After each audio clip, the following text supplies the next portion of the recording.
ஒரு சில முட்டா பசங்க இவனுங்க எலெக்ஷனுக்காக தேர்தலுக்காக இப்படி எல்லாம் சொல்லிட்டு இருக்காங்க. அதாவது கடந்த தேர்தலில் நடந்தது தெரியல உங்களுக்கு எல்லாம். அன்றைக்கு எடப்பாடி பழனிசாமி முதலமைச்சராக இருந்த நேரத்தில் ஐயா என்ன சொன்னாரு, எங்களுக்கு ஒரு சீட்டு கூட வேண்டாங்க, வெத்து பேப்பர்ல நான் கையெழுத்து போட்டு கொடுக்கிறேன், எங்களுக்கு வேண்டியது இந்த மக்களுக்கு வன்னியர்களுக்கு உள்ஒதுக்கீடு கொடுங்க, இதுதான் கேட்டோம், அது எதுவுமே வேண்டாங்க. தேர்தல் எங்களுக்கு பெருசு கிடையாதுயா, தமிழ்நாட்டின் வளர்ச்சி தான் எங்களுக்கு பெருசு. தமிழ்நாட்டில் அடக்கப்பட்ட ஒடுக்கப்பட்ட வஞ்சிக்கப்பட்ட பின்தங்கியுள்ள மக்கள் முன்னேற வேண்டும். இது வன்னியர்கள் மட்டும் கிடையாது, அது போன்ற இருக்கின்ற மற்ற சமுதாயங்களும் முன்னேற வேண்டும் என்றுதான் எங்களுடைய நிலைப்பாடு. அதுதான் உண்மையான சமூக நீதி. முதலமைச்சர் இன்னைக்கு நான் முதலமைச்சர்கிட்ட கேட்கிறேன், உடனடியாக வன்னியர்களுக்கு நீங்கள் 15 விழுக்காடு உள்ஒதுக்கீடு நீங்கள் கொடுத்தீர்கள் என்றால் அடுத்த தேர்தலில் நிபந்தனை இல்லாமல் உங்களை நாங்கள் ஆதரவு அளிக்கின்றோம், உங்களுக்கு ஆதரவு கொடுக்கின்றோம்.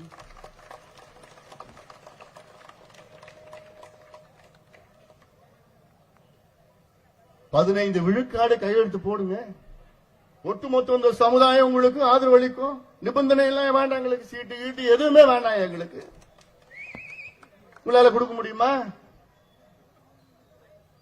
ஆனால்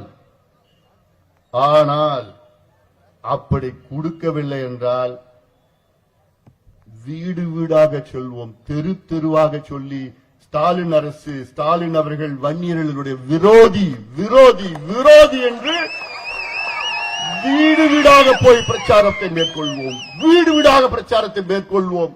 அடுத்த தேர்தலில் மானமுள்ள ஒரு வன்னியன் கூட உங்களுக்கு வாக்களிக்க மாட்டான்.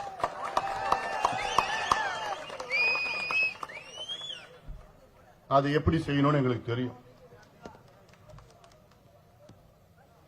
இது எங்களுடைய சமூக நீதி போராட்டம். இதை சில பேர் கொச்சப்படுத்திட்டு இருக்கிறாங்க உங்க கட்சியில. அதை கூட கண்டிக்க துப்பு இல்லை உங்களுக்கு. ஆனா பேசுறது இது மத்திய அரசு பண்ணணும், மத்திய அரசு பண்ணணும், இதுல ஜாதி வாரி கணக்கெடுப்பு நடத்தணும் வேற, அதுல ஒரு புதுசா ஒரு பில்டப் ஒண்ணு. சரி, ஜாதி வாரி கணக்கெடுப்பு நடத்திட்டு போக வேண்டியதானே, அதுல என்ன பயம் உங்களுக்கு? என்ன பயம்? ஜாதி வாரி கணக்கெடுப்பு நடத்தினா அவரை பொறுத்த வரைக்கும் இந்த சமுதாயம் இவ்வளவு சீட்டு கேட்டுடும், இந்த சமுதாயம் இவ்வளவு மாவட்ட செயலாளர் கேட்டுடுவாங்க, இந்த சமுதாயம் அது கேட்கும் இது கேட்கும், இவ்வளவு எங்களுக்கு இருக்கிறோன்னு அந்த கணக்கு வச்சுட்டு இருக்கிறார் அவர் மனசுல. ஊர் ரெண்டு பட்டா கூத்தாடிகளுக்கு கொண்டாட்டம். அப்ப நான் யாரையும் கூத்தாடின்னு சொல்லல. இப்ப ஊர் ரெண்டு பட்டுனா ஊர்னா என்ன? அப்போ ஒரு பக்கம் வன்னியர்கள், ஒரு பக்கம் பட்டியலினத்தை சமுதாயத்தை சார்ந்தவர்கள்.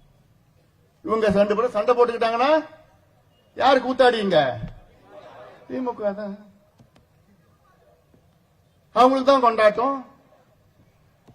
அதை மக்கள் புரிந்து கொள்ள வேண்டும். ரெண்டு பேரும் சண்டை போட விட்டுட்டு இருக்காங்க காலகாலமா. இவங்க தான்.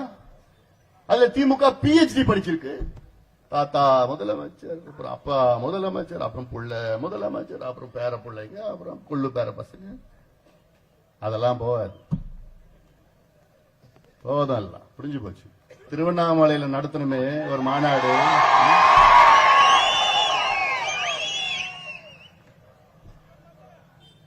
இந்தியாவில் 25 நாள்ல யாராவது இது போன்ற ஒரு மாநாடு நடத்த முடியுமா?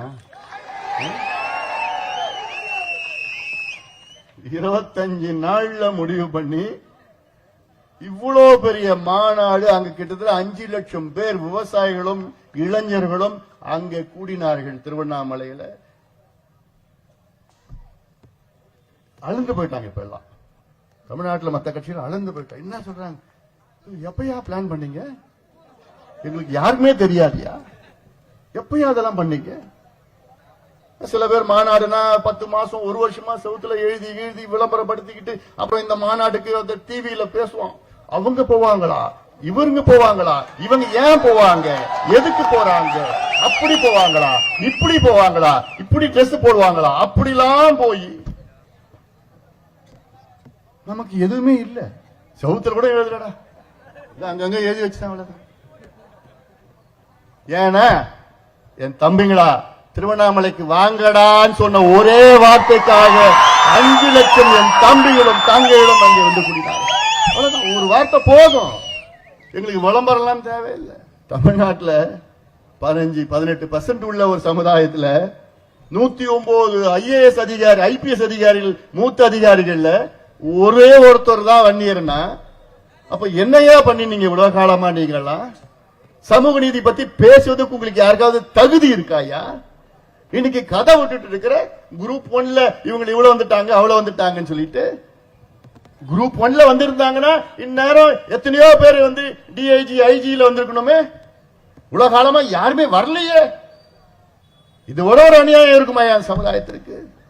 ஓட்டு வங்கி தான் அடிமையா இருக்கணும், குடிச்சு குடிச்சு குடிச்சு நாசமா போகணும், கூலியாதான் இருக்கணும். ஆனா இவங்க படிக்க கூடாது, படிச்சு வேலைக்கு போக கூடாது. நீ இடஒதுக்கீடு கொடுக்க மாட்டீங்க. நியாயமான இடஒதுக்கீடு, நாங்க வாங்குற இடஒதுக்கீடு, நாங்க தியாகம் செய்த இடஒதுக்கீடு. 21 தியாகிகள் ஒரே நாள்ல காவல்துறையில சுட்டாங்க பாருங்க தியாகிகள். அன்னைக்கு யாராவது கேட்டீங்களா ஐயா? வாய திறந்தீங்களா? அன்னைக்கு ஒரு தலைவர், ஒரு இயக்கத்தை சார்ந்தவர் அதை ஏதாவது ஒருத்தர் கண்டிச்சீங்களா? இல்ல இல்ல, கேட்கறதுக்கு நாதி இல்ல. அன்னைக்கு நீ உண்மையிலே உங்க மனசுல ஈரம் இருந்தா, உங்க மனசுல சமூக நீதி என்ற அக்கறை இருந்தால், இந்த சமுதாயம் இவ்வளவு பின்தங்கி இருக்குது, இவ்வளவு பெரிய சமுதாயம் இருக்கிறது, இது எப்படியாவது முன்னேற்றணும்னு இடஒதுக்கீடு மட்டுமில்ல, நலத்திட்டங்கள் இந்த வட மாவட்டங்கள்ல நிறைய செஞ்சிருக்கணுமே. நீங்க இல்லையே. திமுகவுக்கு வாழ்வு கொடுத்ததே வன்னியர்கள் தான். திமுக போட்டியிட்ட முதல் தேர்தல் 1957 தேர்தலில் திமுக 15 தொகுதிகள் வெற்றி பெற்றது. அதில் 16 தொகுதிகள் எங்க சார்ந்தது? வட மாவட்டம், நம்ம பகுதியில். அவர் மட்டும், கலைஞர் மட்டும் அந்த குளித்தலையில, அதுவும் கிட்டத்தட்ட நம்ம பகுதி மாதிரிதான். காவிரி தெற்கே ஒண்ணும் கிடையாது, காவிரிக்கு வடக்கு தான் இல்ல. 62ல 50 தொகுதிகள் வெற்றி பெறுகிறார்கள். அதுல 45 தொகுதிகள் வட மாவட்டத்தை சார்ந்த. 67 ஆட்சிக்கு வருகிறார்கள், 138 தொகுதிகள், அதில் கிட்டத்தட்ட 90 தொகுதிகள் வட மாவட்டத்தை சார்ந்தது. இவ்வளோ அந்த மக்கள் ஓட்டு போட்டு போட்டு போட்டு உங்களை முதலமைச்சர், உங்களை துணை முதலமைச்சர், இப்ப உங்க புள்ள துணை முதலமைச்சர். ஏன் மூத்த அமைச்சர் துரைமுருகன் அவர்களுக்கு துணை முதலமைச்சர் கொடுத்தா என்ன உங்களுக்கு வலிக்குதா? ஏன் அவர் உழைக்கலையா? இன்னைக்கு திமுகவிலே மூத்தவர் அவர் தான். எவ்வளவு தியாகம் பண்ணிருக்கிறாரு, எத்தனை முறை சிறைக்கு சென்றிருக்கின்றார்கள், இந்த கட்சிக்காக எவ்வளவு உழைத்திருக்கின்றார். ஏன் அவருக்கு ஒரு துணை முதலமைச்சர் கொடுத்துட்டு போலாமே, இன்னொரு துணை முதலமைச்சர் கொடுத்துட்டு போலாமே? ஏன் உங்களுக்கு மனசு வரல? ஏன் அவர் எந்த சமுதாயத்தில் பிறந்துட்டாரு? பாவப்பட்ட சமுதாயம். அதான் ஒரே காரணம், வேற இல்ல. வேற வழி இல்லாம இன்னைக்கு பொருளாளரோ பொதுச் செயலாளரும் கொடுத்திருக்காங்க, வேற வழி இல்ல. இல்ல அதையும் புடிங்கிட்டு வாங்க. இப்ப இருக்கிறது யாரு? சுத்தி வியாபாரிகள் வச்சிருக்கார். சுத்தி முதலமைச்சர் ஸ்டாலின் அவர்கள் சுத்தி வியாபாரிகள். அவங்களுக்கு பிசினஸ் தான் தெரியும் தவிர நிர்வாகம் தெரியாது. ஒரு வியாபாரி காலையில வந்து இன்னைக்கு ஈபில எவ்வளவு வருமானம், இன்னைக்கு கலால் துறையில எவ்வளவு வருமானம், டாஸ்மார்க்ல எவ்வளவு வருமானம் வருவார் ஒரு வியாபாரி. இன்னொரு வியாபாரி இன்னைக்கு ஹைவேஸ்ல எவ்வளவுப்பா இன்னைக்கு எடுப்பா கணக்கு எடுப்பா. இன்னைக்கு பிடபிள்யூ எவ்வளவுப்பா இன்னைக்கு வருமானம், இதெல்லாம் கல்லா கட்டிக்கிட்டு எடுத்துன்னு போய் ஒப்படைக்கணும். இது போன்ற வியாபாரிகள் தான் முதலமைச்சர்களுக்கு ஆலோசகர்களாக இருக்கின்றார்கள். இவங்களுக்கு சமூக நீதி சம்பந்தம் இருக்கா? வியாபாரிகளுக்கும் சமூக நீதிக்கு சம்பந்தம் இருக்கா?